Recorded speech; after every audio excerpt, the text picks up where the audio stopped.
All right, I started. This is DJ from the National Union of Homelessness, and this is Jacob of the Nonviolent Army, Medicaid Yeah. Army.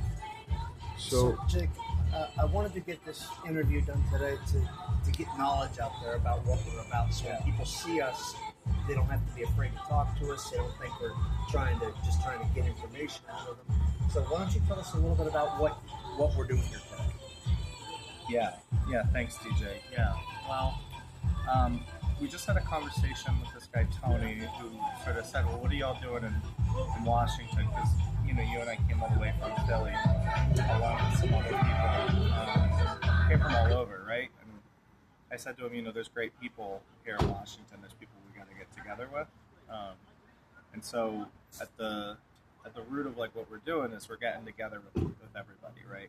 There's problems all over this country. I'm going to quote this guy Albert Turner, who's one of Dr. King's left-hand man, right-hand man, whatever. And he said people can have all their particular problems. Black folks can have their particular problems, and white people can have their particular problems, and Native Americans can have their particular problems. But you've got to understand the root of the problem, because our particular problems are not just particular to us. There's a root, right? There's a common problem at the root, and that common problem is the disorganization of society. We live in a society that doesn't put people first, right? Yes. And they get away with not putting people first because we're not united, right? Because people in Appalachia think people in the big cities like we're from or whatever, they've never been there, but they're going to believe what they see on their TV. And people in the cities, like, we're going to think people out here are just, a bunch of hillbillies we got to be scared of. And that's not true. That's just fun. That's just a lie that we're given. So we're out here connecting to people. We're getting together with one another. We're trying to organize and build relationships with one another. And that's hard to do, which is why we need something like a nonviolent Medicaid army or a National of the Homeless, something that sort of puts it in our face, right? That we have a common problem. We don't just have our particular problems; we have a common problem, right? That even out here in Washington, there's homelessness, there's people going without care, there's all kinds of stuff like that happening. Same as back home, same as anywhere that we're going to wander our ways into and try to connect with people. So what do you see as the first step in the solution to the problem? Yeah, that's a great question, DJ. I think, it's really important to try to study. You got to understand, like, how does change happen in history? How does change actually happen? And we don't get a good education in this country about anything, frankly. And so it's important that we get together and we try to fight for our own education. But you start to scratch the surface, and you sort of see that history is made by people, by a lot of people, but people have to have some kind of leadership. People have to see their own leadership. And this guy Willie Baptist talks a lot of anecdotes and idioms and metaphors. He's always funny like this. And Willie always says that if you and I go camping, right? We're camping, and I wake up first. You're still asleep, right? And I see there's a big ass bear that stumbled into camp, and the bear has finished eating all our food and is now sniffing around us. Well, if I grab you and say, "Get the out of here, away from the bear," I'm your leader. Not because I'm better than you, I'm smarter than you, or anything. I just saw the bear first, and I've made the plan. I'm like, we gotta go, and then we can figure it out as we go running, because we'll have to think together. Otherwise, we're gonna get our ass eaten. And so it's a way to say that we need leadership, and we have to become our own leaders. We have to be the person that wakes up, sees the bear, and says, "Shit, how do I not just get myself out of this situation, but I gotta get my buddy, I gotta get my people out." And so that's what we have to do. We have to, we say the nonviolent Medicaid army, right?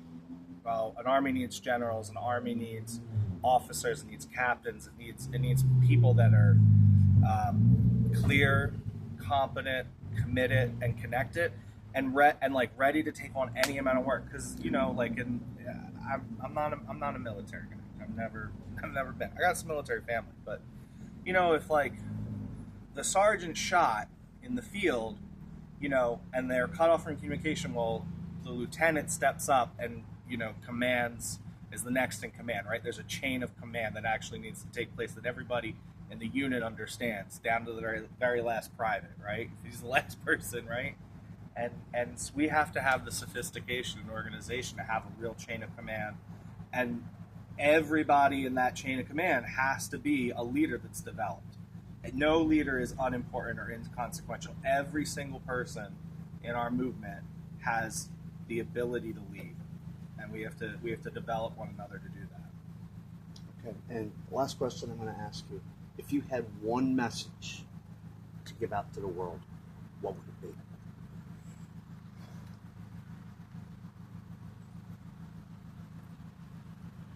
Yeah, I mean, I would really say that things aren't hopeless.